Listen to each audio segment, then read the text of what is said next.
नमस्ते दोस्तों, आप सब कैसे हैं?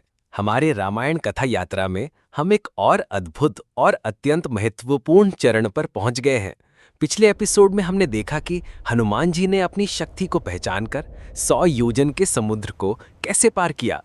तो आसमान जैसी दृढ़ संकल्प शक्ति लेकर लंका में कदम रखने वाले हनुमान जी ने वहां क्या देखा और अपने लक्ष्य तक कैसे पहुंचे, यही है आज का हमारा एपिसोड।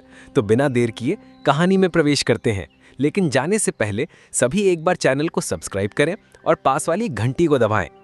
लंका के किनारे पर पहुंचे हनुमान जी त्रिकूट पर्वत पर स्थित उस स्वर्ण लंका को देखकर चकित रह गए। लेकिन यह खुश होने का समय नहीं था। उन्होंने सोचा कि कड़ी निगरानी वाली उस नगरी में कैसे प्रवेश किया जाए। दिन में जाएंगे तो पकड़े जाना तय है, इसलिए रात के समय छोटा रूप धारण करके दीवार फांदकर भीतर जाने का निश्चय किया।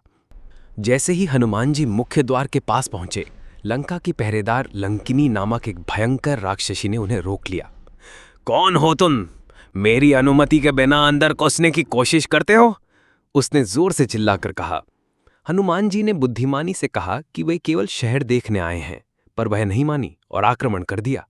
तब हनुमान जी ने स्त्रियों को चोट न पहुंचाने के धर्म का पालन करते हुए केवल अपने बाएं हाथ के मुक्के से एक ही प्रहार किया। उस प्रहार से लंकिनी जमीन पर गिर पड़ी। गिरते ही उसने कहा, कभी ब्रह्मा जी ने कहा था कि एक वानर के प्रहार से लंका का विनाश शुरू होगा। वही वानर तुम हो, तुम्हारा कार्य सिद्ध हो। और रास्ता दे दिया। लंका में प्रवेश करके हनुमान जी ने सीता माता की खोज में हर घर और हर गली को खंगालना शुरू कर दिया। अंत में वे रावण के अंतःपुर में पहुंचे। वहां उन्होंने अनेक रानियों के साथ गहरी नींद में सोए हुए रावण को देखा। उनमें सबसे तेजस्वी रावण की पत्नी मंदोदरी को देखकर क्षण भर के लिए उन्होंने सोचा कि शायद यही सीता माता है, लेकिन तुरंत ही संभल गए। नहीं, मेरी माता राम जी से दूर होकर इस तरह सुख से अलंकारों से सजी हुई नहीं सो सकती। वे दुख के कारण कृश हो गई होंगी। ये सोचकर उन्होंने अपने विचार सुधारे। कितना भी खोजने पर सीता माता का पता न चलने पर वे गहरी निराशा में डूब गए। निराशा में खोजते हुए हनुमान जी को एक स्थान पर विचित्र सा घर दिखा।